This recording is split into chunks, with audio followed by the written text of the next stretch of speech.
enti se wonum time eba mixture duro no na boa wo mema lewi aba wo de aye excuse obi abaka se wo akwadworo wo adwuma ba ko a wo ye da bia wo frese wo yare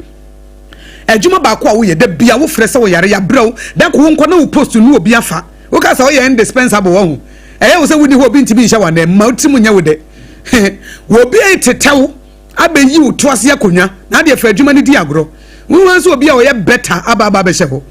no malaria dry your friend the time eba me shane ne to malaria na da bia na me malaria aba wo mo de akura bufu ye wo mo a me sori bia na me honam ye me ya na me honam ye me ya da bia ne wuti ene wonsa ene wabetwe ene okotodwe ene sisi achi ene sei da bia body pains no time eba me sha edroi se wo pedudu atwa na make bibidu no dosom na de wote se sompa kamfo amawo na wo de mirikatenta ba sahara so no akwaje wo de Fre time eba mixture 0244 417 669 0244 417 669 0244 417 669 na anopa secure sanitary pass se me mo aso nte se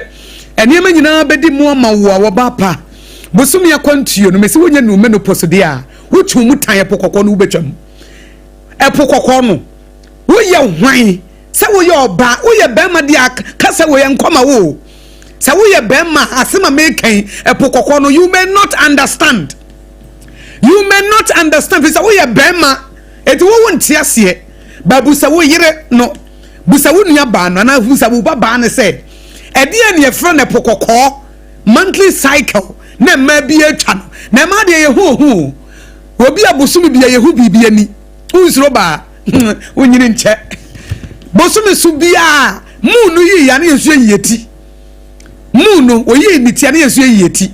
na ye yeti sa no a secure sanitary pass na de boy ho ban eti na make say if you are a man pass you may not understand the ebemu aya ne say obeto bi de ache wo yire eno ano no simple now they are winning more point na secure sanitary pass the man be afraid bi de heavy flow e be a light flow mi musa adwa me mpeme ho asem kan bebusa ne se ne de ne heavy and asa light but the minimum say ye heavy say ye light ni nyina secure sanitary pass ye ho adwuma pen kote na esemunti no eno no na acheche ne te se gel no na ye ne ho adwuma na aboa obi wa sanitary pass bi o ha wo ba na ho kekawo wonna mo na afi wo pe ba bi kura kwakwahye na watiti dabi but secure sanitary pass awo ha wona beko na secure sanitary pass ladies we are secured mo kuma se mama excellent cosmetics we betimi afre no e was 0243862158 0243862158 na wonya wo de adum pz na afenso kwada so estate taxi station na aboa wo yie endpoint homeopathy clinic Dr. Dubwati Endpoint homeopathy clinic more than 17 years and what the homeopathy eba hawunim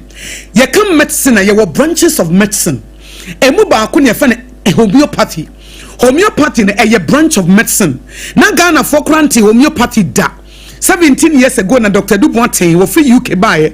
and na we research bi hu se Queen Elizabeth the entry home pom de ne say oh ye homeopathy no and no dey adwuma say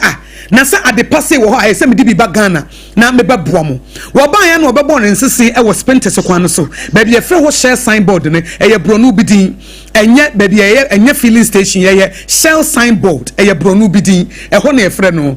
taxi drivers no do na busa won say wo pe endpoint o mbekere wo de o ka say Dr. Dubwati endpoint homeopathy ne no ano no wo de homeopathy e ye branch of medicine buy no be hye me se Ghana ha na the friend low sperm count na me manage ne say e demonic na your friend say ababi anim low sperm count be manya ko hospital ne ka che ne say wo low sperm count na abo ne yare e bi kura ko no madrowu endpoint ne be solve sa problem no na be ma ko hospital ne ka che ne say wo low sperm count was say na ne no answer me ko endpoint homeopathy clinic e so mo de ho no de wo ma bi mu ankasa no akwakoye ho adwuma emre bi atwemu prostate issues and a stroke obi fan ba bi abubu anasa de wote a no man for yem hyehyɛ na medofo bi anya stroke endpoint ban obi kyekye mu sɛ wona nam ho na tere bi asa nansi akye me nan anansi akye me sana ebi ana stroke na ebe okoko ne ntibra omanfo wa bu omo magina omo na so ye adwuma no enya semwa ema ne memo omo pa wo omo nya bie endpoint homeopathy clinic Dr. Duboatin was a bra nerve issues kidney liver physiotherapy massage bi obeye wo endpoint homeopathy clinic Dr. Duboatin se brai na mo wo kronoma bo ahia no kuma se ho kronoma bo ahia na tema community 22 kwa na so hotel nchen ho ba ko ho for endpoint homeopathy and was 0244 867068 0244 867068 and 0274234321 0274234321 endpoint homeopathy clinic ayaresa papa ene e dia bro woni asori anopa idie adwa sare beboa ye na yetwitwi yesi adwa ye si ho dwuma wie nso ebenum nsuo yanum nsuo wie nso ebepa aduane adi eti woni apam momo ye edidi so ye pa na no pay abusua ye twitwi yesi a na ye de Pepsodent cavity fighter ena etwitwi yesi we no eye Pepsodent fo wo mo products ni mu baako enya de foforo eye de anim dada no ano mo ahye mu kena na wo se brebia ye didi sa no anuane no ne asikyire ni hyehyehye yesi mu one take time wa enche na wenya kaka one pe bibipa bi atwitwi osi a wo se aduane na dada wo se so wo kasa kura no a untimi nya confidence no na wo de akasa me pacho eye Pepsodent cavity fighter na eniema wodo ya ye de aye no enye se wo de twi wo se ne keka am wanu mate o ebo se no ho ban afri nyare wa hodo bi ne bacteria ya na ehyehyehye yesi no emu enti me pacho we pack no eye kese pa ye 175 gram no eno eye for the family ni nyina ene ye 120 de eja akwa pack no ene ye 65 grams ene ye 12 gram eno na ye sachet no ayaye no nkrowa no eno ko ba bia obetime nya bi ahyehyehye o bag mu me pacho 25 years nie ese Pepsodent for eba ya woma manfo se enya bambo kese enkoto product bia wodi betwitwitwu se na afa no ase wanum nhye da nya woda wanum nte woni mi se aduane kura bedi ama na ye woda na ejina nia wodi betwitwitwu se no ho eti wanum kama wodidi a watime didi ye no wati aduane ne taste ankasa na de ye deba ko ene se Pepsodent for se womo atena se ehunu se nipa dodo no aya no womo problems ewo womo se no ho nanso womo ni obi ombebusa no enti woma ma free dentist say wo how bia e bia wo no twitwi osi a moja ba ana se wo problem be with the gum no ne de keka ho a woma ma dentist a wo be friend free a ye nte o hwe se credit na wetimi ne no abonkomo eye 0800 161 000 0800 161 000 eno ye free dentist a ne be kasa echire no obo wura babia ye tonton de editwi yesi bia okwa abodin no kase op Pepsodent ene kura de paste bia da ne Pepsodent esan ne papa eyenti me patcho korua supermarket ahodo a ebemben wo mo tonton wo table ahodo nyina so no ubetimi enya bi ato ena openchie mu foforo bia nso a eye 0800 2030 number na efo 0800 200030 now ne Pepsodent for edi enkomo eye Pepsodent cavity fighter okwa wo so penu bi na aboa ma wo se no etimi enya bambo kese na yetwi yesi awie die na se ye pensuo binom na ye paduane bi die na ye num nso dia na eye kasa natural mineral water ana APAM say wakasa enna wakano wakasa edem eye kasa natural mineral water anopay na etoda yare a ye fafiri nsuo mu no ebi ho ani ye nim huni APAM watwe adwuna bebibi so se nipa bebrenim so mutimi fa yare afiri nsuo mu ti wono nsuo bi ano onom enye nsuo bi ane enom dabi e wo so onom kasa fafiri bra wo twitwi osen kra ko fa nsuo bi antwitwi osen na anya hwe wo twitwi osen no na de Pepsodent ne twi na wamfa nsu papa anhohoro wanum ensu ne kakra ko mu se typhoid wo mu a wanya bi kasa nso de ejina homa nsu krojen enti wo de no twitwi sen na emo ewo wanum nyina no cavity fighter ne yi ne pie na eno achi kakra ko mu a wo se kwa kosiesi wiyem ama wanum atoso mo watimi apebiribia di ya obedi de ye papa kasa nsuo no eye tete ho kwan na yensu kroje no a na ye kotwere esonso enuam ekumumwa no eno a na wo madada so ne na ensonso na doso enti hweye no wankwa nkoto beebi die bia ye bububu na ya yetuatua so abra emfa standard authority for nsem we no ya try ya test na ye papa wo mo enye obi ansum esanse wo mo de sache de aba be ka ho ayefro ayiyo dwumadie bia don baase no ya chekasa eno ne wontom na nso ne bo na efo esene de onim ne dida no kasa ewu abekasa nso ayehye ne blue first stars wo and I say apam yen dey voice here adwuma yi so we radio presenter so we so for preachy ananse bia ai speaker na chese o kasa nkwa dia ensuo we lecturer ese wo tisa na bia na woni asi ete ese wo tanu num kasa natural mineral water wo sepo na esuti uthroat no na vocal cord no na ayo vocal cord no ho adwuma the vocal cord na what immense no e wo kasa natural mineral water na a nourishing a moisturizing a reviving it anytime you are speaking it comes out perfectly mama brofo aba it emuda ho it apam ye benya bi wo he because omanfo be so mutu efie kura no sashe no se no na esesa wo to because ebi wo ha mutu nsuo free from it is ano mutu nsuo free from asenso no ntimi no enya filtered water enya nsuo a ya sone so it mu tu nsuo from na mo de pipe sisi so no amude bia fafa mo kitchen ne ade no nso no nkosua no eno de obetimi de adware wo de ye aduane kwa wotimi no aso seja eye na mmom se wo nom ne de ese wo to kasa natural mineral water sashe ni bi na wo nom dan se wo tu nsuo mu se wo tu fie bebre mo de pipe ne sisi wo ha ebe wo se Ghana water for de ni bi o eso ye fo nsuo mistakenly wo ta kono no nsuo na ye filter ye nya ne hwe e fresh asem so na eba straight eti someone kasa natural mineral water na wayo ni petu apam che baby e wona Kasaloma Ventures wo mo ene kasa foi o Taifa enkran back hospital back wa na wonsa e ka wo nom 0206 469430 0206 46 94 30 kasa mineral water wo mo number 030 3965-780 0303-965780 ene kasa for enkasa na watwitwu siawie wanum nsuo te se kasa wasepo obo se ohwa se oyemo keka opepepe e ka bibi na akyerew se uhia aduane e wase o build body no wonya body building food yes body builder food yes aduane do ade eye build body no and they do so shrink body no and yes no we na we am create and you move protective food aduane yes e bo ho ban we dey apom dey akọ science mo we dey akọ another level and we dey akọ another level share protective food ebobo ho ban free ya na I boost to immune system no sa pepepe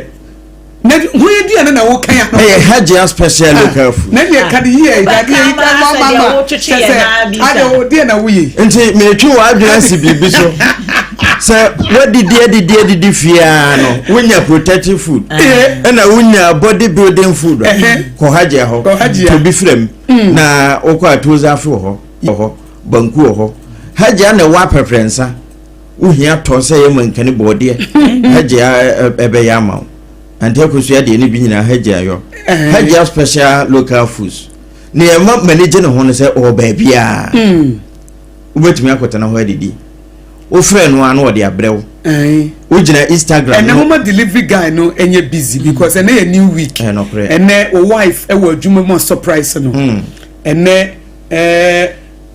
ukunu so wo adwuma mo surprise no o frɛ delivery guy na apamfa number no by because e surprise no na o hwa wo hu an se di mutu obi abesi nanim wo hu an se di jollof bi aba wo hu an se di fufoni abankwan na sabunabunu bi ne de aba eti apam said you see a bow shirt here fatawi and say metimi ma wo Hajia de wu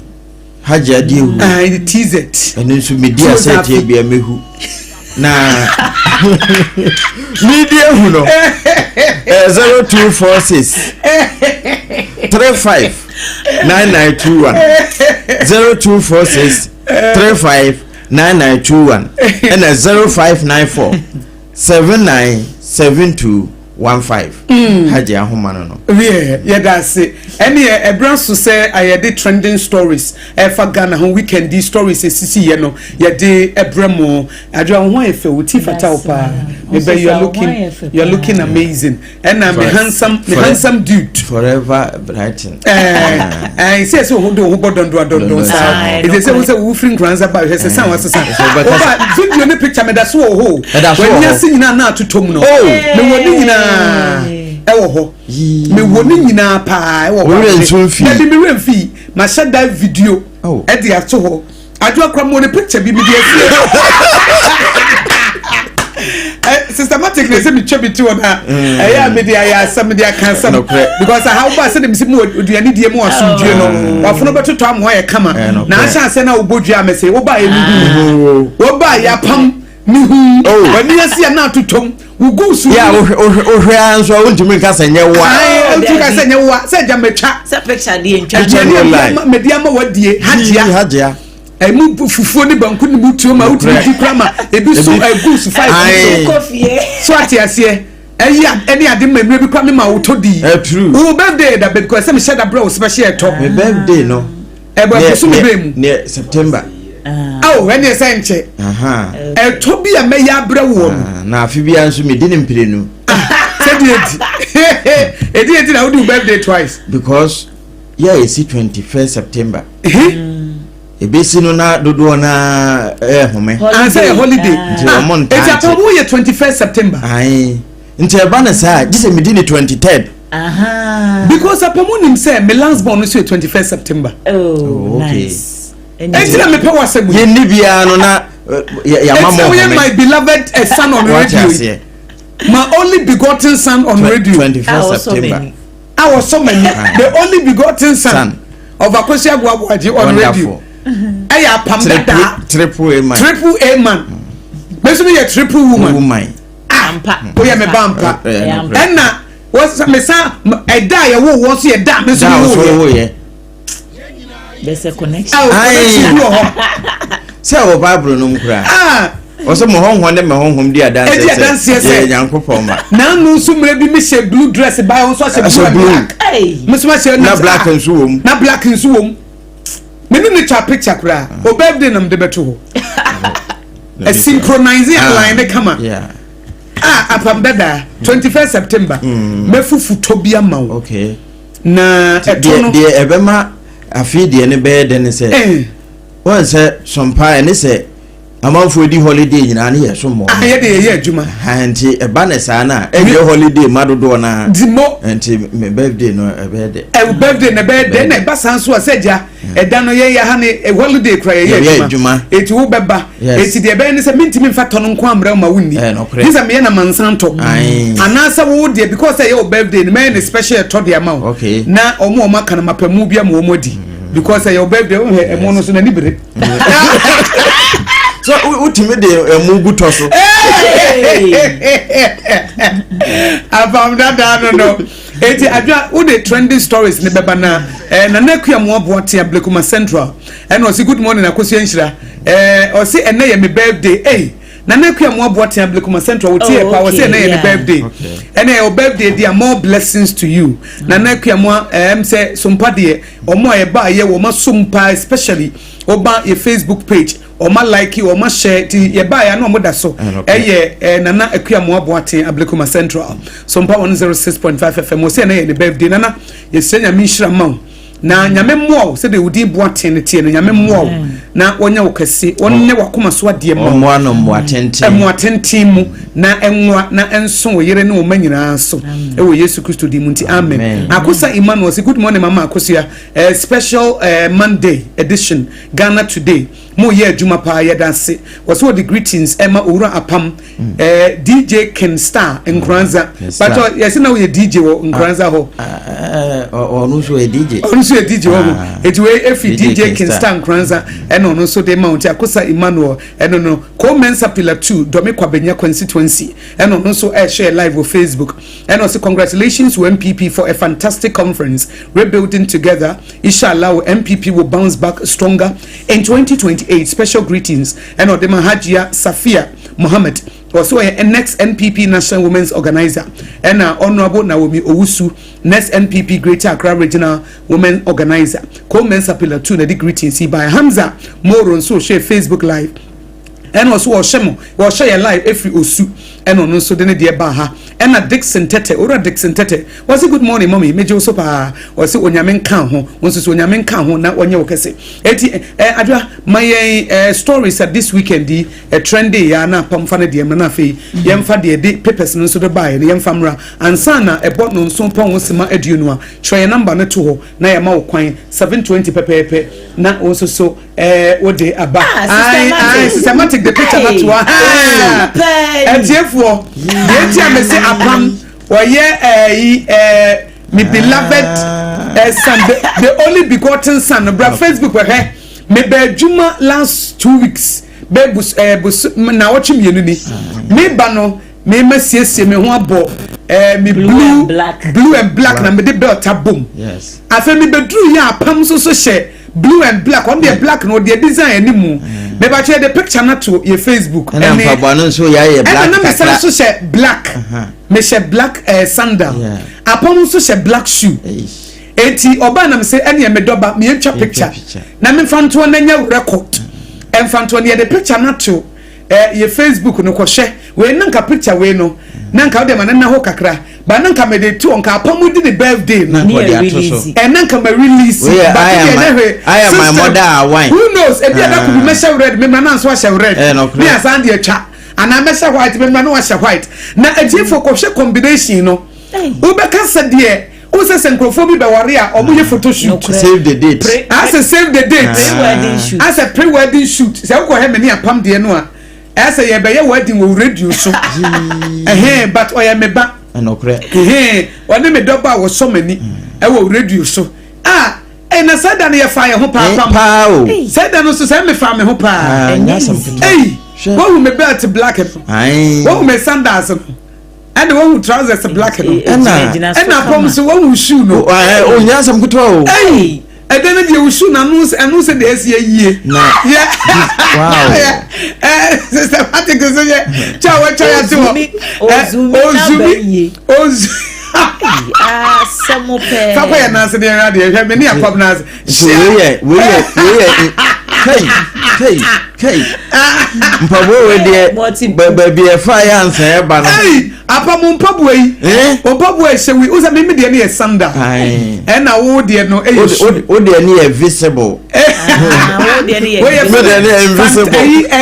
won't be somewhere share wo Facebook so we your friend fantastic combi combination me doba was so many my only begotten son on radio o chastro no o zoomi anim no o zoomi fifi no o zoomi anim e dan de na nya asem kutu APAM ye hu ye fem share e de da so no me doba we ye gina fa ko ye we yo say I him na system dia to no the whole world is watching nti amepe wo awudu awuda bia ye ma happy birthday above k or some person nwane na ye birthday okay and then so the blind Moses okay the blind Moses we birthday I who say Moses wo ba mo brasa mi asem wa tro book kura na na ye birthday eti Moses wo friend the blind Moses ne baby wo bia no onyame nhira no onye ne kese na onye na kuma so de ma no esinikra da pepe esinikra so da pepe ho Save the Eye Foundation ona to Save the Eye Foundation na omo ya campaign say menu su adrobi enwuani so wo bra yem prescribe o ma e wo hospital because anu bi na okoye ya e ma na ni efirae eti ogusua wo the Save the Eye Foundation aba wo de bohu dewru systematic fameto nche na fa picture na to nche nkrofo be hepa am say omo person be he combination bi wa fe na but me hu se nkrofo ba be he fa to nche na omo hwe sede danomene apam sede ye kombi no na ye kasa ne danche na o ma hwe bibia kama pa ena Kennedy Ago Lante pedin mami o se ana Lante o se Kennedy Takwa Abusu o se combination we die efe papa ti na me se o fanto nche mami na ebi ana me kana nkrofo hu de me pa kire oba beba beto se da ho na me doba we ni me doba wo so many on radio. Yes. My only begotten son on radio na Daniel Bedjuma na jai ase me se Mrs Bia wo mo kwakoye mo ye photo shoot dia ware ba we dey mommy and son. Yes. We ye mommy and son mame ene ne ba ti Kennedy say combination na efe papa eti we dey na bet no so designer bet come up da no hwe me madam oh serious na me na se bet we die abom bet ma po bet no dey posit to the pa ejan secretary na me ya say me ne madam ye body size no come in the body far I don't know what says ana 8 I say 8 yesterday I'm 12 to 14 okay I do akpobo so my name okay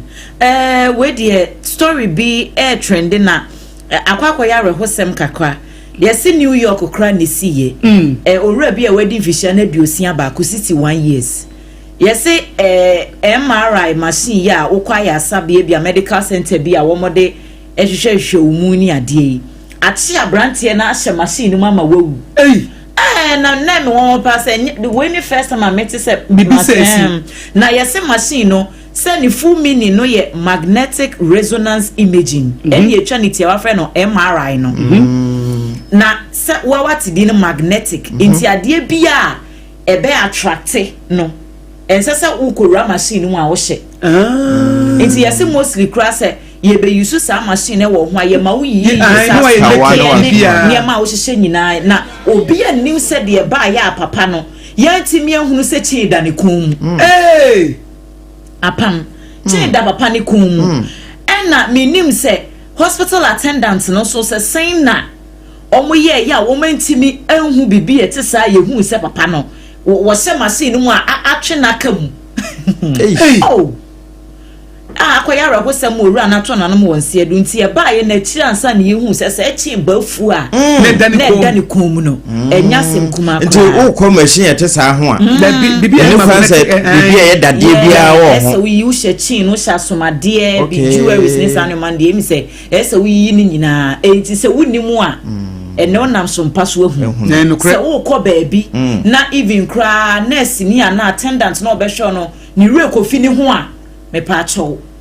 ya na won so waka no yi sa ne manyina nti apam akwakoya rehosem ne so oban ne hu kani ene confirm me news no e kire nsem a wo mde bia to ho a yesu yehunu de ekoso bia ye de ho amanebo e ma wo manfui na ye free New York ne emra Ghana se weekend die na NPP amyoko no wo mo trende pa nya semketo bie Facebook bie ba bia chese delegate conference no hu asem na ekoso na Dr. Baumia koto bombu bi wa ase pa wo se wono watetetete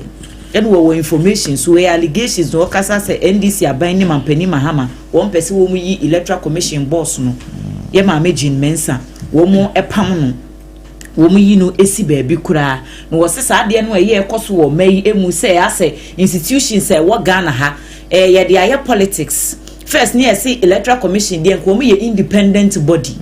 enti emfa honi amanyoko kura ebeba wom de wom adwuma no wom ye enso se sia no asa amanyoko bi ebe anu yi na electoral commission amanyoko bi aba anu yi na electoral commission team bi apeso yi ne referee enti se obehu se amanyoko no a ebi ebe yi we no so wom anya tumi bi enwa nto aso na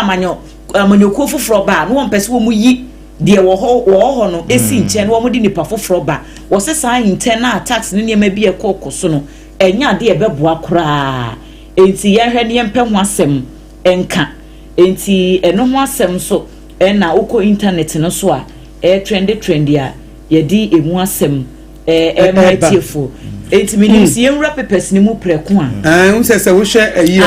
ayi na ye ka no sei na MRI machine no etie oh okay sei na tie enti eni kwansenka unse oma cover no hu nyina enti eni kwanse den na oma hu se chain prada ne komu a oma timi ejeja ne sama nipa ya ko wu ya gya na yere ne mahoi enti wo ba Facebook na ye dia to a ye ma o mo hu se de sitie no omo de mamfana ma na se omo de ye scan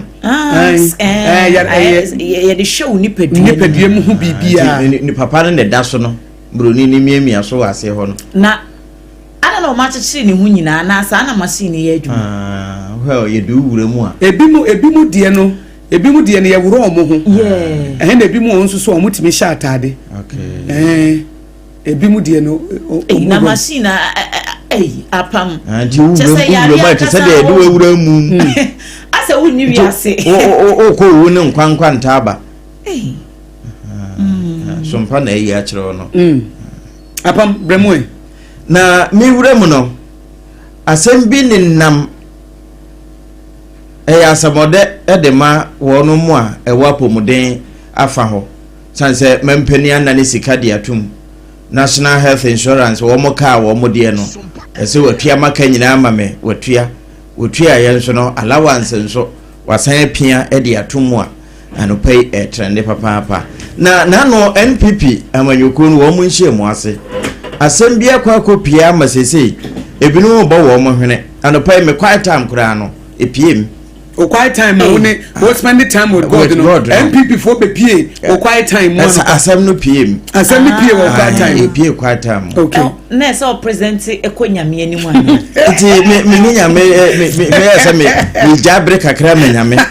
be sima kakra woni nyame be dinketa ho no pa afa ewie ya ansa no pa bia wo sori e se wo do ho hye nyame nsa na osra no ho adom na ne emwa na ukache ne se onye wo tata na wonfa wonko na wonfa wo emra na usufre no so a oje wo so na wo boa wo na ma wo de wanamo asisiye na APAM wama we so a wo de quiet time ibai ma memfa we entudwa se nyame wadom na se wo sori anopa etore bi a wo ba beda wonim obi a wo ba beda no an se order ye wo rituals bi ye woni ma bi esesa wo ye bra wo ba beda ebe ma wona no aye form de di kan wo bompa ye de wona hye nyame nsa na wo make declaration bi egu wona so se me na ebe from erade me jame na hye wonsa me jame da ye hye wonsa se bibi da mani mu abayi hu adi kire me e wo dayem tie dwom papa ansa na wada tie dwom papa edwom a ema wo kra e ho tono menni konkonsa mfanna se bia obi afro phone so ne wo kan obi ho asam kyerɛw wodi konkonsa wi ade phone to ana ada da bi entina da bia ho so da na wo di wachi no wo konkonsa ho wo ene di wachi no eya abomodian se wo beda wo beye niema bia be spiritually minded ebi ni se tie adwumu a ema wo kra ho to no tie adwumu a ehye wo nkran etere bi kwa messages be very powerful wo tie a wotimi se ema wo kra ehu sane no kama eti menye niema bi ye honam so ho anasa bia wo beda na wo bu afu anasa wo beda na wo ni wo kontokwa ana memfa bufu na sa wo ye oba warefo wo ye bema warefo na bibi esi wo fie ni wo kunu anasa wo yire nkanwie sa asam ye nkanwie ya obi anawo esi ye kanwie na makoma tom yem na so akoma to yem ansa ne ya da memfa bufu na because enna eye season bia onyame timi femu daye mutimi kasa kyerɛw ɛna enemu anso a wada no ɛna to bi so ahonhomone esu timi to ne ma bi ma wo eti esa wo kwa akoda wo ma wo na no ɛyɛ from eti wo baby ɛna ayɛ bibia bufuo na mo de kwada da bi ɛna na ntina se ɛna ne nkanwie na mu nama koma nto de obapa ne yonko kyɛw apa ne yonko kyɛw na uya na wada ɛwɔ dom ɛne ani giem na ama wo na no ayɛ da obi wɔ hɔ a entokwam abufuo mu na akoda hɔ na ɔde kat ɛyɛ se ne ho wo abufuo no attract demonic influence who attract ahonhomone kan hu no say yenam hoyi ahonhom atwa ye ho hie o hu na ye hu omo hu mu tan say wo gitum wo nyintum omo wo ho we are surrounded by spirit because nyame no so ye honhom say hu no so ye honhom it means that nyame so kan ye ho dia you are surrounded by spirit and na nyame nko na wo ho na bonsam so wo ha bonsam so ye honhom enti we are surrounded by spirit enti de obefre no na beba enti sa wo beda memfa bufu nkoda sa wo beda fa ni chi obi na no obi bia ne nka ne titu awarefo na mo fa odom nkoda men we da fom na we da mpaso na we da ho na we so da ha we akoda kam na we sima koda ha na we akoda nkwada ne dem adan ya mebu ofu etimi na wo nchen ho na me nchen se ye beda ye nyina ye beda bed no so me de me na beba be hye wo nam me de me sa beto so okay ye be solve issue no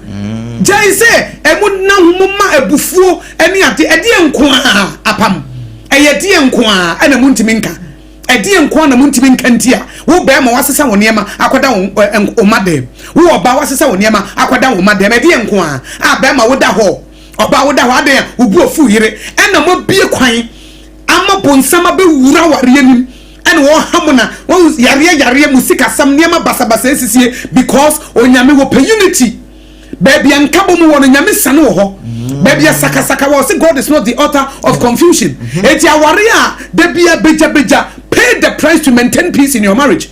Pay the price to maintain peace. Ba ko bi mra ne ho ase. Ba ko bi ma ni dwe no nkofom. Ba ko bi apologize. Was say blessed are the peacemakers, they shall be called the children of God and also the sons of God. Eti wo de kan ko pacho. Ebi ase dem sikan no anye da wo de fa che. E ba ne se na yenka. De waye kokoti no enyo no na ne ho odi ono na emre. Dia why tintin no me pacho na me pa wo be pacho no na nyame pa wasam because una we peacemaker and obi a wo prasumdwe no nyame pa nasam obi a wo pesa asumdwe ba nyame pa nasam enti munya say na dem da ho na oba da bedroom na we da ha na we akwada children's room na nkwada ne hu say na enya hu say mo mata yare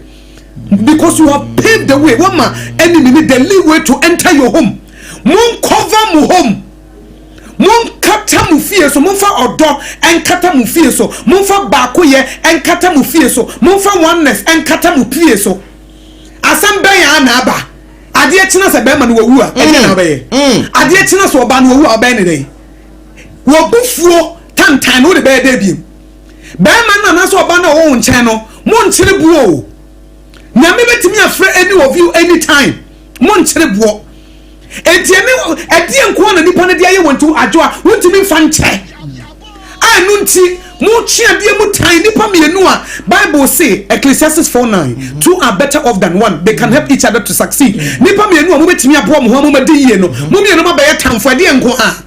ena mama kwan abeda ho mo biebie mpoma ena mama kwan ma demonic influence ade e chia na mo mayere because there is no unity ba panyame be sane wo fie ho nyame so de wo ba ware mu a apam eye nhira nko a eye kankonko a eye yedie nko a mu yede etimesre ni titu awarefo montoto mpoma na mobiebie no a mama other spirit eba no na mama nyame ni hini wo fie ho ba ko bi nkobu kotodwe ba ko bi nkopacho mejutum de me ye enye ana wo so ye pa wo che wa gitum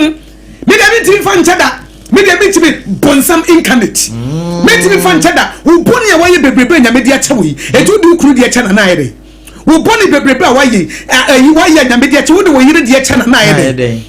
to air is him anya nipa na yam from so me fa nchane da nti wo de chane say what is wo abede can you imagine fere a wo be fere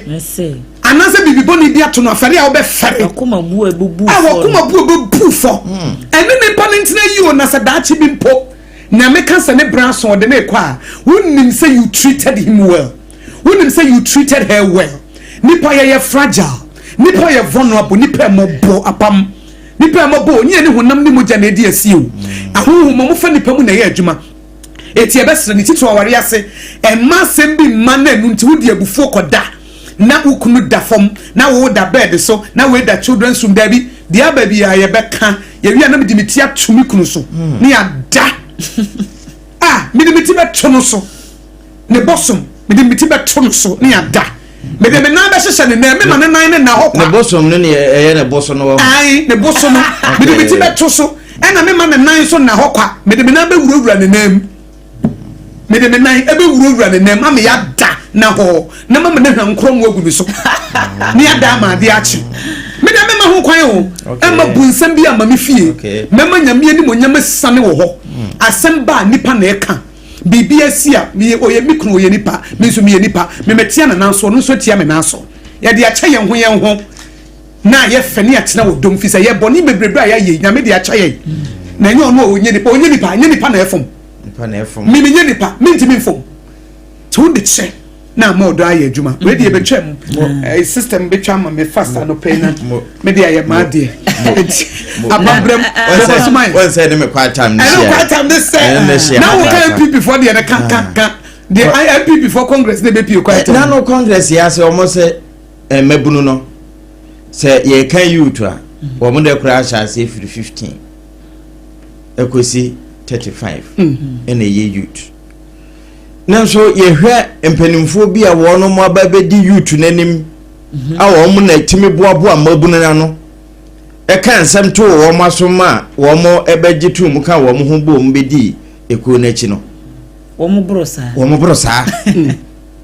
na ye hwe youth no nso a ye kire se wo mo na ye youth no a fakase na sa adwene ni wo mo tirim jese wo kenkan ansa wo kenkan wie dodo na mpa kenkan sa 15 to 35 asa no wo mo da so hu wo mo ho se wo mo susua nti life begins at 40 no eda so wo mu ti o asa menye nu aduana nti mitimi ye me ho bia 15 to 35 nti quiet time no na asa mentiase tudo ko nyame ni kai obofo wo mra tibrem ansana da bone ne aba nti no woni da 40 yes 35 nti de nkana betimi apiri bi no sei wo mfie no ma kwan nti se wo ye time se wo to pusu hu nti sabre ye no esa wo bo jantantem se wo twam yi utilize youth bio youth leader na eba asori mu nso a won so asa anete asori se eyi wo hwe you na eyi na eye between 15 to 35 and a youthful age ebi mu de ko 40 but mostly no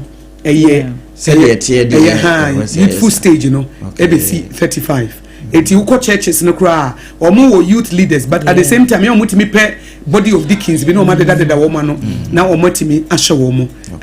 eno nso so ewo ho sa eti apam fa adwo fa papers ni bi bre na ya mo bo so tete na me ma tie for mrem ne ye eyimiyonko baako oye djuma ono so ye djuma bia e wa ACCRA FM achinkwana na akwesi apia me na me catch very nice gentleman eti anope kwesi nyame ensure no onye okese pa wose adwo ne de wan we hye nyame no wo problem eti no na birthday gift am de man no kasa me pacho enne fa wo hajia no chene so ye masada na we wan sekona wan fa ye plan hajia no chene ebeti de honhom ne ba na ye hu de be ko hajia honhom de ya na edu honhom na ya na e top decision bye eti akwesi nyame sure why na onye okese pa onyumfra dumu enkwadumu na chronicle ena yede etwa so tew na fe ya pick calls no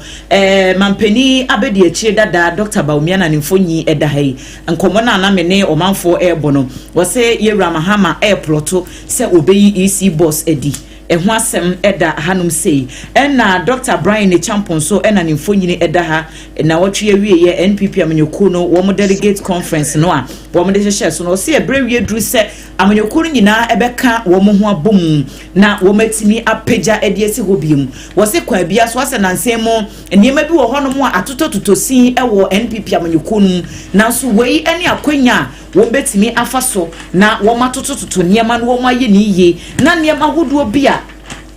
kane no wo mo ye ya antwe ye nam so ma manyoku no kura wo mo edi nkuguo no wo mo ahwe no wo matoto ama bibia atimi akonkan penifo kuku dam ene kopie mu ewo dwumadie no ase a wo mo de eho nsem aba na kratafa to so enum Kumasi Metropolitan Assembly penyini pa wodano ora Richard Ofori agema dodo no a efre no Kinzuba ena ne mfonyini edahei wo se wo mo ahyebo pa kantama dinsie se Kumasi ene ne mpotamu de wo mbehwe asiesie ama city no wura ho no mkora enye wakono sesa abra nkran ha biem se de wo mba beye Kumasi no eyade so wo manfo ani baje ho pampuntu nyuma akwanya tete apansam nyina wo mo behwe na wo masiesie ama bibia atumi akọ enkan ehu asem na womo ede ababeto a gold board fonso na womo ahya womo niema mu kina ya womo bo anoho ba se wo biara wudi gold hu dwade a woni nkrata no me pa cho hwe na so to niema ye nyasa womo saso mu a eyade se womo ani ubedi pass se a womo de system bi ba wa ubedi dwuma bi etisa no kwa bia so nyasa wo befa ho edi womo betresi wu ama ba bia wo bia no womo ama emra no ani wo edi ehu nsem ewo the chronicle the Bokrata daily guide so edi NPP amnyuko no nsem no nyina ebaya ehu amanebo ewo hanom se yewura mahama enso national cathedral board no yagunu ehu asem wa ha ene daily post so se mampene na ekastre contractor fo wonu ma ye Ghana akwan ahodo se wo monsankwa adwuma wonu ma atiatena no enko na fe wo majo nsika anopa daily post aposo aba enu achi no wasande yewura Mustafa Abdul Hamid mfoni abeto ene afoforo bi a obia kuta ne din na ebo ne bo eno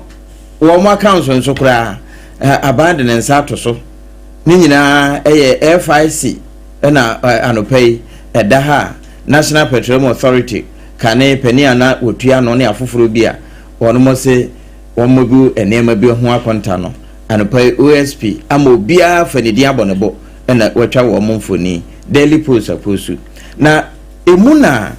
MPP nhemudie na se yura afenyo markets ndi ade ase bikoto ha daily statement nso afa wo se mampene akufo ado apenso no ebre mu ye den ya babo no kan ye se ebeba no eba wo na penso na otime nya kokodro pa si gina ye ede man ne famu na sedi wo sika no dodo na nso afa ede enam se wase papa na wo muka hwea wontie anopai daily statement watwa emunsem ede atoha yewura ba omia so wo munsua de pa mfiri nkugu a wo mudi yenum na NPP asua biribi anopai eno ye daily statement gold board se wo mo de nhihye bi ba emfa ho ne Ghana gold ne dodo nyina wo mbehuna no ba bi ebi wo kura yenye nhunu yentu ye kura no wo mbehunu endi so de bi tra wo man hihye bi akọ baabi se hya wonsa wamena to yam ene hene won behu Ghanaian publisher anopai wono so publish wie ene apam yema etiefo nso emra mu bie na wo mfa o madwenkyere no emra numbers ye de adwuma no ye brani sa oba 1 minute no abonetew eye 0260196064 0260196064 and 0260196065 0260196065 and 0260196064 na wafa no waboa waba hello Bema na me ba che from say good morning. Good morning. Ajen mo ni ka se fun Vancouver ya. Yo ajani mo yenkwai. Na no promotion pa for mo gbe ma papa. Ya dasi. Ya, na menya o de divan selection kai na o ti ya mencha wona bo ba champion. Na wona bo di kankam gold. Also ba national chairman. Na mencha ha ya Sofia. Oh, many aba. Unya be ma efo ne yire firimu. Oh, efo yire firim. Efo yire firimu enu anko. Oh, yemane yako. Ndi anwa wo she no why. Mate efo yema yako why. Yo, ya bi kan yana se eye president mama. Yo na mo ka kan yana wo na to anya ni wo. Because o ma ya bi se mo nzatu from 1992 na mo tna so sta. Abi ji abre mo bi yo kuma ji anko ma ya dada. We na be bi ni ayi no na mo wanda dan to ko be ti jama mo ena me mo fine o yes no be ti na we nyina e ti le place ko fi bo she ba no o be che bo she as we ti me bye bye mate me dance yemfa de otoso hello me ba je from na free we yo sompa akotia 5 pm yo 5 pm akwa ba 1 minute yenko yo me nyaba ani tia ni re kan sera na tete o tete ni mapa Minyaba MPP yako the conference maybe akwaji nhihye atatu yake nyina enkabu ife Ghana ni beto abama MPP na wangata o party no ni enkabu ma president enkabu ma BBAC yani yempantu echi na yenja etwetwenenti ntina no emwa party no yempokoso denum tumi na enyayen ye koto abado obewi ni bia no obia kota mechi na ekulumdie ba obia ebidi wubi mukura mudidi ni ekulumdie wono wona mo twa na nonko ntina mate medase obi from Rahele. Good morning, me pacha frau say. What is it? I can't see a full Kantamanto. Yo, Kantamanto SOMPA Yankwe. Hello. I meton Kayanko. Money as my papa, or my Ghana, SOMPA 4. Yeah, that's pa. I'm in Paconia, Cynthia, Dr. Van, example, incoming flag bearer. Cynthia, the Kodia Frempo, and a Safia Mohammed. And if was the money yako, and they said, Mina, or the Mount okay. Many about your best Ghana for so and Saturday at the and what's that? You want me? You're saying, a memoir, no mammy, who are only baby, our day, cry, I pay. Now, memoir, where I got that memo. One mouth can run all the order, Cassia. You can't say, Papa, what they only see one man, something kind of possible, simply, and the comedy, and they say, this $100 couples, and you're not quite a cost of money, and you accept 2028 MPP for any kind of good night. If the father you a minus one, I'm a man of Mate, Medase, 0260-196064 and 0260-196065, 0260-196064 and 0260-196065 and Ofra Ubenya na yenewo akasa 0260 yemfa de waba hele. Hello. Meba cho from sana free. Adumo na unswe. Roman father meta pose chokokro. Jo, Roman father enko. SOMPA me baba baso adwuma pa modo. What you say? Yeah, that's it. Me never.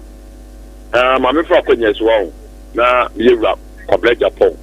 There will be a medical mana lawyer Justin Kodia, MPP General Secretary Kunkona, one of all that for your market medical momunia. Miniaba can promise the America's worker. They said, I cut to Kumasa Quine. I called double in that so that who. They say, who came Africa, so a day for copy river, a point the home. I can promise to say, Yay, you are said by the day. This Ghana party. And so Cassie was short memory. You should not check what that is for the car. No moment to manage the moment was a Ghana food penny. They say you took through because of said delivery. We didn't see like the Yasatu. And coming here, system no more say, Grandma, release the Ficano. Mate Medase 0260196064 and 0260196065 0260196064 and 0260196064. Madrin check akrabia modifa Facebook live yemfa and sorry so yemia ko mensa pillar 2 dobi kwabenya constituency odi abaso ne bre MPP Kwame Richie and we say we share live from Kumasi 21st clinic and odenchia emma nurses and doctors from 21st clinic Joe Afo so dia wodi aba wo se AKOSUA nhira mam make me day and no pay me tia kra no asemi su ano no ena nana Kwasi George nso o se good morning AKOSUA nhira na me show mo live wenchi me dia aseda e ma twedi amponyankopon enti ho enhihye wono so aseda wodi ma nyame we free nana Kwasi George ena wono nso so di we e ba enti adwa we de ebre no aso a ye kro enti kakra wodi twato me sorry so a new week yes erade no ankasa ni anim na niema hudo bi a ye hwehwe se na wotwe mu unse dodo no asset targets ni goals ni ade for the week na nyame nso nko na betimi aboa ya me nsa akasa na emanu nyina na wo pie nso akoba bi a ya na wahwe ho yi ba bia wo be fa na ade sisi asonsuo ahyase etoto enti no yesre mo amo drive ne ne keka ho no ya na wa steady area no wahwe wie mu ansa na wo be pia wa pie na erade aka ye nyina ho na weekend ni dru a heya na yebesa ba na yabeda na senia san de yehu ahye ne nsa me da sipi ADWOA ASARE na wote ne nka APAM DADA AAA man so wote ne nka no pai ye frame AKOSUA go abodu betimi aframe AKOSUA Nshira Hajia special local food kasa natural mineral water sanso ena endpoint homeopathic clinic Dr. ADWOA ASARE wo nyina ebo ye chidom secure sanitary pardon so na eno so eka ho ena mani di mo pepsodent chako ene heba ene cavity no ni nyina nso esomu ekama eme ye de emamo cause wetie sompa me sorry sui na safo kantanka bema oba besom na wode tip of sports no aba wo wie ya na prophet Dr. Odro the first service no aba efi no wochi ekosi nondu boy ya na Apostle Frank Osai na ono so victory charismatic chapel na ono so aba wo wie ya na systematic na bebo yadwum obebo yadwum akwa sise bebo dumienu no boy no na ye de kasebo no aba kasebo no wie ya na ye de mobransem ye obi ansem ato aso mobransem ye obi ansem wie ya na ye de for God and country na ye de aba Professor Kobla Abuchi ono so betena se ono so wie ya na hot bite kasebo akikensi ye de Ghana ha na amono ne na ye de aba hot bite wie ya na third service Prophet Mango Day no ono so atena se Prophet Mango Day wie na Hope so evangelist Botin no no so de abeto aso wo wie ne ebom dwom donko 1 hour bi pe na eno last service sofo solo no no so ababa sum cause wetie SOMPA 106.5 FM na yemuawo ne ko wanim nimdie mu ne nyansemu na yema information entertainment and education na ama radio no ayede enye radio wutie keke radio den sesan so ebre wo yede SOMPA and ebre mu yada mu nyina ase. This is our own, let's cherish our own. Ghana Premier League is back again.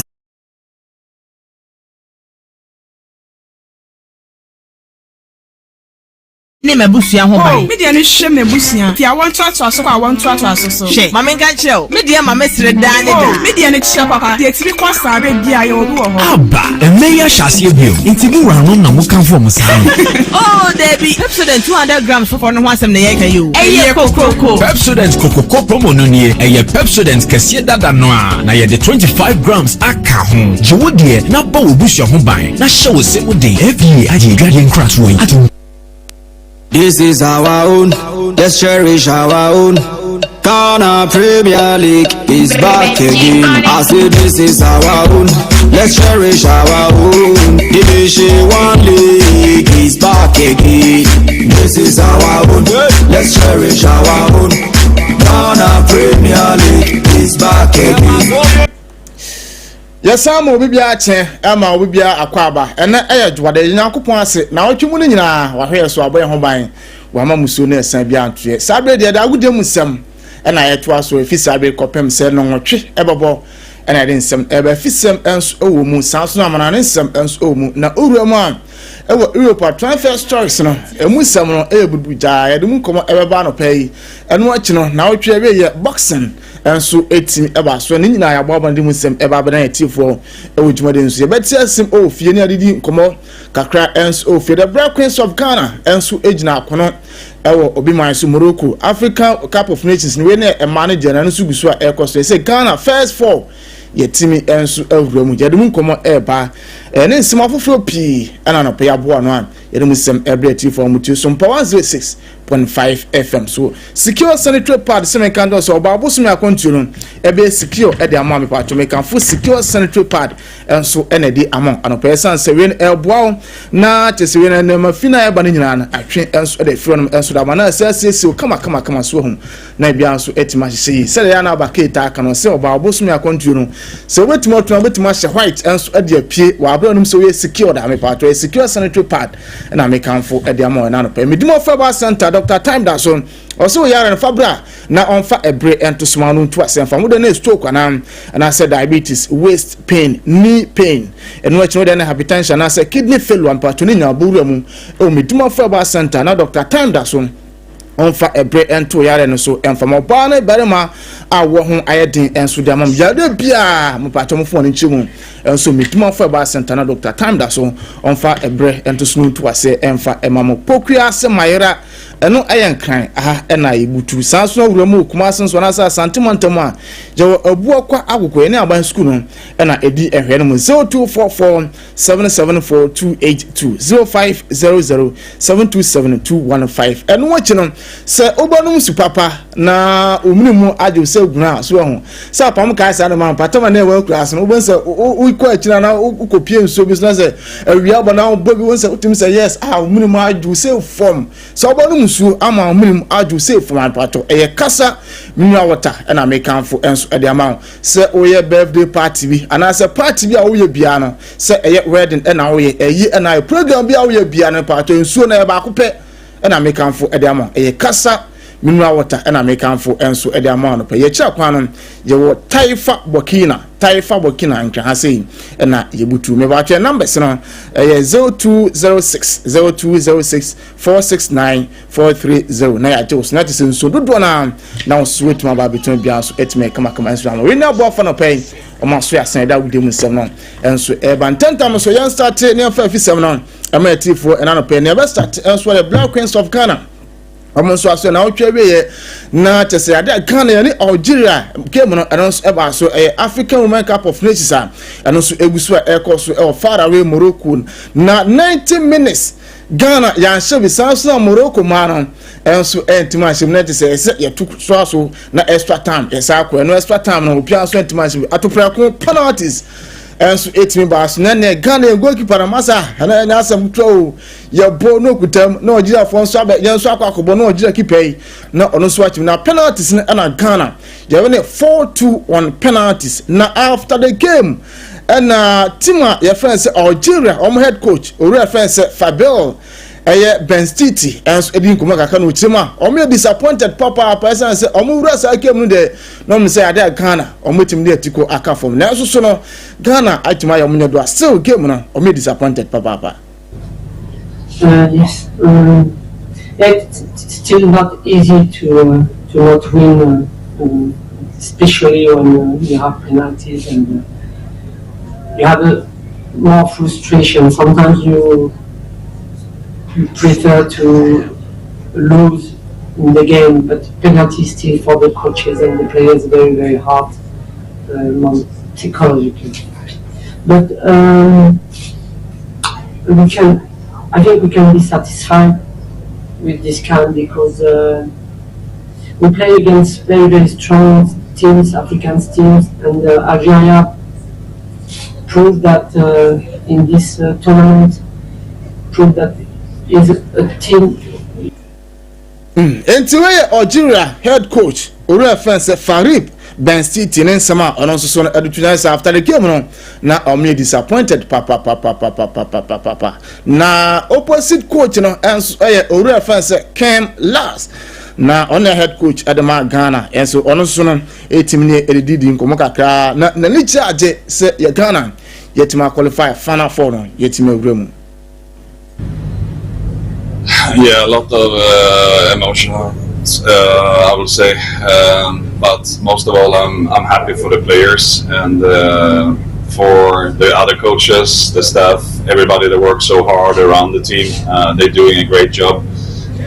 It's so many that deserve this victory. So I'm really happy for them. I'm proud of the girls. Really like hard work that they're putting in today. It's amazing.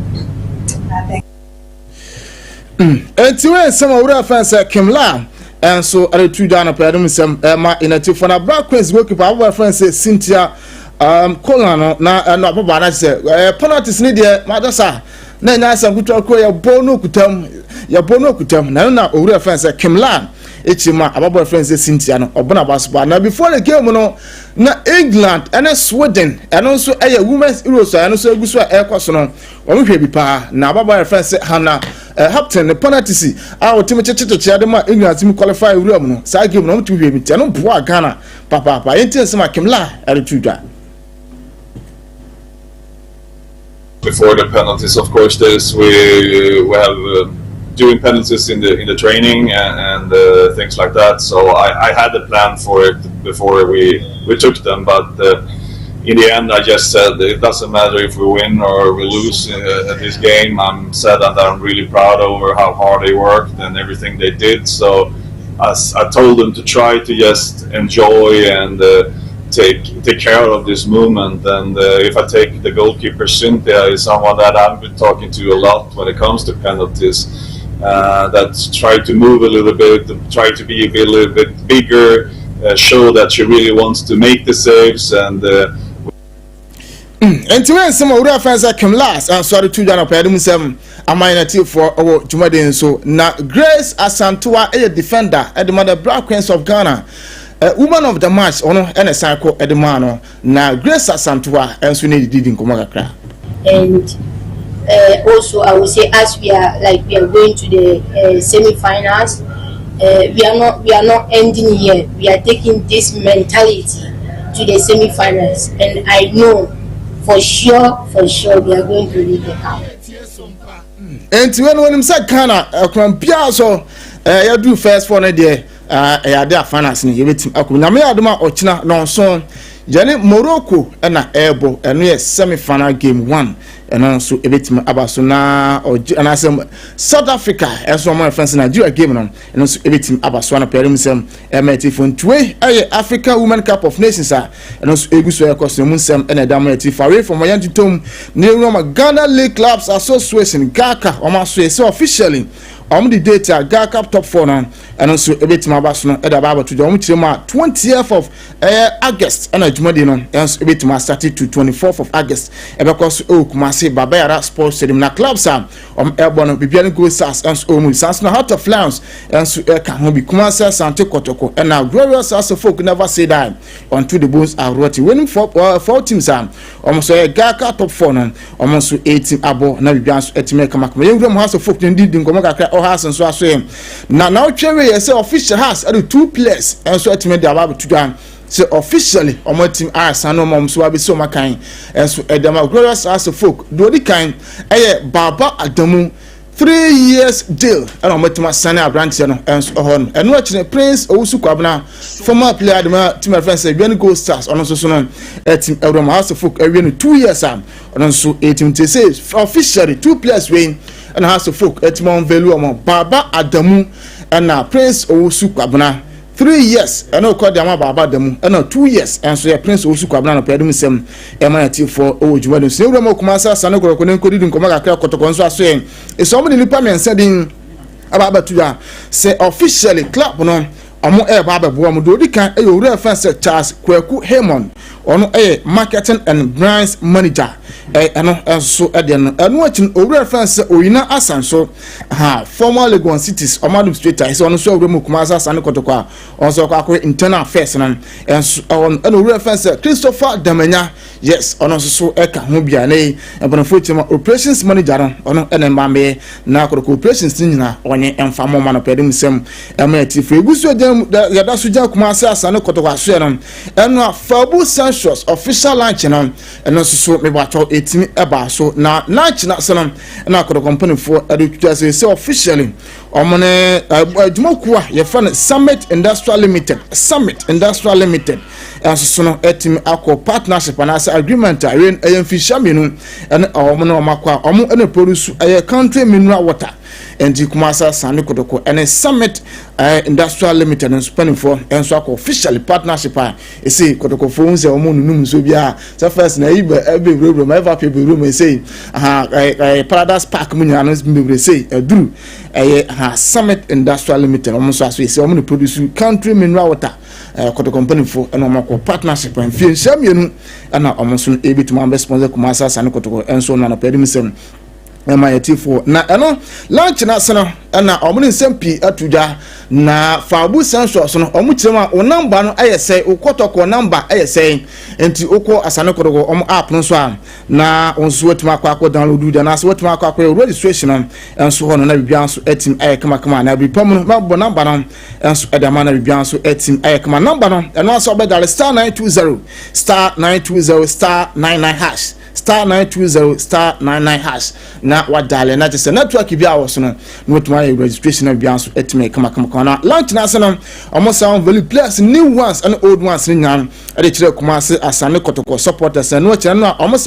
da captain next season and not here almost Kumasi Asane Kotoko boboku no almost da di no do di can say general captain and your boyfriend Samba Ndogan O'Neil ono and first captain deputy captain and your boyfriend Henry Kwame Ansu ono so and deputy captain and Lord Amwa enti we me am nantia na te se omoso no ebetima hwama a captain Kumasa Sanekoto next season enso so all na adwade na se no empanofo pi enso etim ebai na apenkra akwasi awua IMC chairman Edema Kumasa Sanekoto ko na odem sem kakra to supporters no enso enim tientin se na apenkra truda Panini na switch na your supporters ya Sakaya ya wa hayu kra po na yi etimi pass stadium kembia no kra na o kwa na o chini family no ye se ti chia ake do another question na kwa ya so akachi no tie na ye kenya yo ho ye mpeja yo ho ye mfrafre yo ho ye mra enti we sama nana apenkra akwasi awua IMC chairman Edema Kumasa Sanekoto ko yado tuda na Ghana Football Association vice president wura fa Mark Ado eno ano so djumade na se na ode afutuo bi Edema Kotoko IMC said ade o ma start na o ma no so a obi na di ka me start na amponsa na be start sad na and time and IMC no asa say sa policy no papa Omaniko Biasa Frenna, Intes Mura Fasa Macado Tuda. Of Africa's most decorated football clubs. This is digital transformation with integrity and direction. The Ghana Football Association, we commend it unreservedly. Respectfully, I will also take this opportunity to provide some key advice to the IMC. We must be cognizant of the fact that this initiative, although new in Ghana, has been leveraged in other parts of the world. Sama Uru Fence Mark Ado, Ghana Football Association Vice President. Nensama Onaso no de tuja ojumade no asano na yenglam na just say rain Hokwa United almost aswe na is officially amanya on valuable fence Kwaku Musa from a year Nanya FC Arantian and so when Fishermensa on Obisina Kain, Edama Hokwa United and so on. Gamba All Blast and I said Swordro All Blast. I want to sue another almost pre-season scattered and another Bible train. I made and 21st of July and a place in and 18 a resume camp and so on. Now pre-season on Yamadma Ochina and also 18 a certain way official from Swordro All Blast almost was straight and I didn't say I'm United for old Madino and so was Sentinel. Yanane Hucha and I see young farmer and some and so and twas so informative from SOMPA 106.5 FM. So now only say now Not as Sunday day, a Bruja, Marcus Rashford, not as San Honsamno, and Assam Kutra, ADNA, now from Manchester United to Kupimo Aston Villa, Ecobo loan, as on Unumsa or a Bassa Academy, and Opium UNA, or Sweatmaji, Dinka Council, Marika Cran, and Assam Drakwa. Now, not just as a more you know, born will not be more after Sir Urubian Morima by an Abanton will not be more until Nasa or better more you, and I saw Boko after so Kobo loan, Eduma Aston Villa. Now, a name report I got to say, Bueno. And so at Momo Passa Soya in a Okakosina kind, and so at Madama Bassa, not just officially, not just a medical salon, and also a bit AKOSUA, and medical Simbe, and Amiadma, that's what about John and the teammate, and oh, Passa, and I say preseason, and also Bassa for at Matua Swaka, one man of Pedimson, and my Tiffin, and out to be a Sico to Marginal, 325 million euros, and so on, and a boy a bit to Marginal Pedimson, Emma in a tip form, and so old brothers, not on himself, come out in a quoted in Komaka. Venezuela Tunia. Now, Buenos, I did say, Madrid no, who said the Biati says a Vinny Ortnam, and I said Venezuela Junior, or because I said Madrid no, a bit what you say, Bueno, Nanesu 18 and or Madrid Timonon. They say Saudi clubs out on and to sweat muscle interest of boyfriend said Vinny Junior, almost a Hana or Mope, and they say. Report I got from Mother Sweat said, now to say £250,000. Now, it's a boy, club will be up on the piano or not now, over to my J, and so at the group to now, Mother for so 8 €1 million and so on, and I'm pay and as club be free, and I saw why I was up a Vinny Junior. Now I was not and so that €1 million on one. Now on sweat me, the banner said Vinny Junior, on sweat my fan of other call, maybe I come and Adam to wear some of your mother son or pay by them some, and my tip away from Tom. Couldn't come back and so could go now. What I'm saying now, Cherry, not to say our boxing arena and Nasa Kutra, or reference Arasanda Usak. na ono obo first Daniel Dubios as game no and also etimi ekos na Usak eno kino abantia no obo first Daniel Dubios no and also Dubios no 5th run and over first Alexander Usak as etimi no kina down and so hono na after the game no na semponfo pin and so etimi edidi nkomo kakra na obo and also over first Alexander Usak no after the game on central for edidi nkomo kakra na bisa say one kasa secret no and so etimi say yenti esima over first Usak and so at the 2 yenim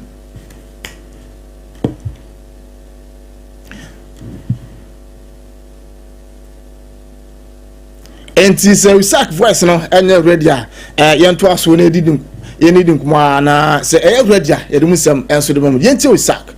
I don't have motivation, I have discipline. Motivation, it's temporary. Today, for example, today you have motivation. Tomorrow, wake up early, you don't have motivation. But when I wake up early morning in training, I never have motivation. I have only discipline. Because when I wake up, my team too wake up and we go to training. Motivation need only amateur sportsman, not boxing, not professional, yeah.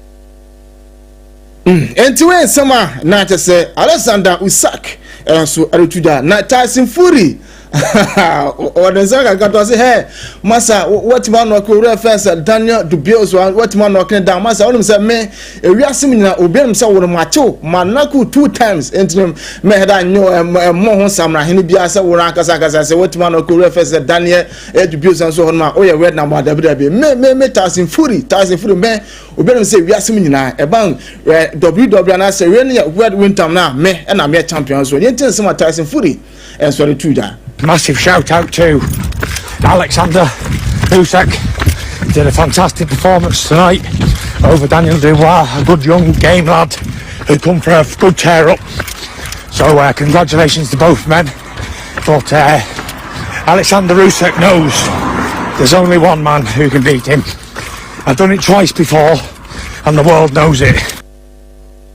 Nti we some reference Tyson Fury a message on also Adamo reference Alexander Usyk and so Ohana Pedum some amateur fanatics we no WC welterweight championship no and I just say and also 18 course on Pedum some ama united for room na you need nkomo kakra and so our hockey and so say for jumade no insna jumade and so account emitum emato so say na twa we na just say ya world hockey championship no na and so eguso ekoso na reference Scotty scarfa na to say idea ni game obabo before so be finals no na onya 2 penalties as hono na man for be players with that time sign as no wa hye na say oya na wa fa ho na hono so person we biscuit ho na nye conflict international man for etwa bona na onum say game nya sa tournament so timba na we no wono na say champion and so na say world number 1 and so na say we no aye world na say hockey championship and so team course no na number 1 and so na after the game no na owura fence Roy and so etimi sa kan bia na ono na oni owura fence ene na the owura fence Scottish Alpha game no and so team bas fana so mo team koi na after the game no ono so etimi bona ba so hono. You know, he's been dominant this week, but honestly, he's been dominant for the last couple of years. He's, you know, he is the bar that we're all trying to get to, and you know, in a historical context, you could argue that there's only maybe 2 or 3 players in the history of the game that have been on a run that you know, the one that Scotty's been on here for the last sort of 24 to 36 months. So incredibly impressive. Yeah, you know, he's a very worthy winner, and but also he's a great person, and I think he's a wonderful ambassador for our game as well. So I'm really happy for him and Meredith and his family. And to reference Roy McRoy, Ninsimo or Canafa reference Scottish Scarfa one and a pair some ama in a tea form and so old modern soon. You're bringing to know young fences and Jumadia Council intimate emetwaso na Bibianso intimate Kama Casa Minra water, me patrol and a pay Jin Supapa, and no so be an swung in Sua, Onoma, and Fire Arabia and Famron, a Casa Minra water. Casoroma Company Limited and soon there were chap and Taifa, Roman also be to them. Dimofaba Santana pay on so a Tahiti or so yard and Fabra na on fa bre ento so na won say endi mo na bia so intimi kama secure sanitary pad enso etaicha no pay na di dwumadi no enso eba ye from safo kantan kana obo voices ni na ade ma amen eye triple A mine ejapia pamnada no pay one bo voices ni nyina enso ede ma amen na menua keto systematic enso dem ko Facebook live no my bia so intimi kama ye ko na first service enso etim atwas na otwimu hwe ho wi na ho amase. This is our